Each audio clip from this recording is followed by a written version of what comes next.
នេះជាអេសីអាគីណេតជាអេសីដែលមានរិទ្ធអំណាចខ្លាំងណាស់ហើយថែមទាំងមានផ្នែកទី3ដែលអាចមើលឃើញរឿងគ្រប់យ៉ាងដែលកើតឡើងលើលោកនេះទៀតហើយពិធីដែលពួកគេពុំធ្វើនេះគឺជាពិធីថ្វាយវិញ្ញាណអ្នកដែលបានជ្រើសរើសឲ្យទៅម្ចាស់ដីហើយសម្រាប់ព្រះអង្គទី2នេះគេធ្វើពិធីហើយយូរហើយតែគេនៅតែបន្តសមាធិរហូតដល់មានអ្នកថ្វាយវិញ្ញាណទី3ទៀត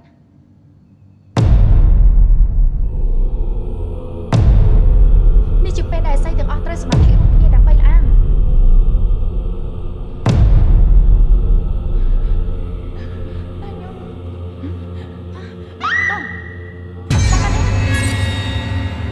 អ្នកណា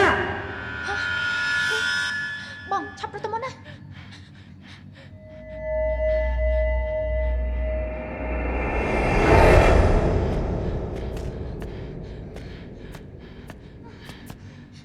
បងឯងទៅលឿនណាកុំឲ្យគេចាប់បានចូលណាញ៉ទៅ